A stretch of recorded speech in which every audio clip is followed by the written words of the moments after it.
So ఇక మీరు నెల్లూరు వాస్తవ్యులు, ఈ నెల్లూరులో పరిస్థితులు ఎలా ఉన్నాయి? నెల్లూరులో ఈసారికి గట్టి అంటే ఎన్నికలలో ఫలితాల్లో ఎంపీ వేమిరెడ్డి గారు భారీ మెజారిటీతో గెలవబోతున్నారు. ఒక 3 లక్షల మెజారిటీ మినిమం ఉంటుంది.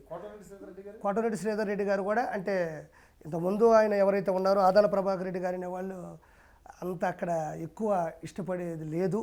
కోటరెడ్డి గారు ఏంటంటే స్థానికంగా జనాల్లో ఉండే వ్యక్తి, ప్రతిరోజు అక్కడ అటెండ్ అవుతాడు ఆఫీసుకు, కాబట్టి ఆయనకి ఎక్కువ బీభత్సమైన ఫ్యాన్ ఫాలోయింగ్ ఉంది.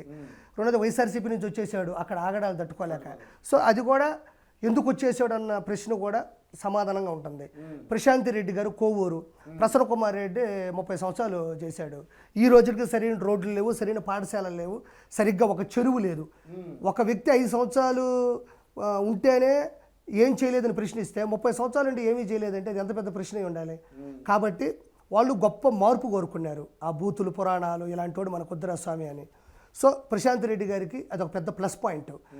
స్వతహాగా వాళ్ళు విపిఆర్ ఫౌండేషన్ అని పెట్టి నిరుపేద పిల్లలకి కార్పొరేట్ స్కూల్ కట్టించారు, ఉచితంగా విద్యను అందిస్తున్నారు, ఉచితంగా వైద్యం, ఉచితంగా 130 వాటర్ ప్లాంట్లు నెల్లూరు జిల్లాలో ఉన్నాయి. 24 hours 365 ఫ్రీ సర్వీసు. దాంతోపాటు గుళ్ళకి, గోపురాలకి, చర్చిలకి, మసీదులకి, తర్వాత వాళ్ళ దగ్గరికి వెళ్ళి సహాయం తీసుకోకుండా బయటకు వచ్చే వాళ్ళు ఎవరూ లేరు. స్వచ్ఛందంగా ₹1 తీసుకోరు. సౌమ్యులు, ఎవరిని విమర్శించే వ్యక్తులు కాదు, ఎవరిని ఒక మాట కూడా ర్యాష్గా అనే వ్యక్తులు కాదు. సో అది చాలా ప్లస్ పాయింట్ అయింది. అది ఈ సేవా గుణం రాజకీయంలోకి వెళ్ళేసరికి విపరీతమైన క్రేజ్ తెచ్చిపెట్టింది.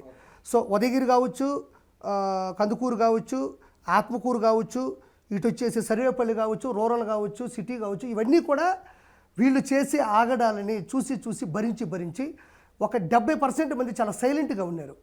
మనం ఏం మాట్లాడొద్దు అని అలా కూడా రివర్స్ అయ్యి ఓట్లేశారు. సో భారీ మెజారిటీ వీలైతే అది క్లీన్ స్వీప్ చేసే అవకాశం చాలా వరకు ఉంది. సూపర్. తిరుపతిలో కూడా వెంకటగిరి, నేను సూలూరుపేట కొంచెం కొత్త కదా అనుకున్నా, సూలూరుపేట కూడా మంచి మెజారిటీ వచ్చే అవకాశం ఉంది. సో ఓవరాల్గా 175లో 145 నుంచి 160 సీట్లు కూటమి ఖచ్చితంగా గెలవబోతుంది. జగన్మోహన్ రెడ్డి ప్రభుత్వాన్ని పూర్తిగా తరిమేసే పరిస్థితి జూన్ 4 తర్వాత ఆఫ్టర్ ప్రమాణ స్వీకారం అందరూ కూడా ఎవరెవరైతే ఈ రౌడీ రాజకీయం చేశారో, ఎవరైతే కావాలని కేసులు పెట్టారో, ఎవరైతే బూతులు తిట్టించారో వీళ్ళందరికీ కూడా ఖచ్చితంగా పనిష్మెంట్ ఉంటుంది. ఓకే. సో ఈ 5 ఏళ్లలో మీరు అక్కడ ఏమైనా అభివృద్ధి గమనించారా? ఏం అభివృద్ధి ఉండదు. ఏ ఎమ్మెల్యేలు అయితే నిలబడ్డారో వాళ్ళ అభివృద్ధి చూశాను నేను. వాళ్ళ అభివృద్ధి అంటే వైఎస్ఆర్సీపీ గవర్నమెంట్ అభివృద్ధి ఏంటంటే మన ఎమ్మెల్యేలు సంపాదించుకున్నారా లేదా, మన మినిస్టర్లు సంపాదించుకున్నారా లేదా, మన మినిస్టర్లు ఎవరైనా చంపినారా లేదా, మన మినిస్టర్లు ఎవరైనా తిట్టినారా లేదా, మన మినిస్టర్లు మైసూరులో కానీ చెన్నైలో కానీ ఆస్తులు కొనుక్కున్నారా లేదా, ఇది అభివృద్ధి. ఎమ్మెల్యేల అభివృద్ధి 151 మంది ఎమ్మెల్యేల అభివృద్ధి అంతే. అక్కడ జనాల అభివృద్ధి అని వైఎస్ఆర్సీపీ మేనిఫెస్టోలు ఎప్పుడు ఉండదు.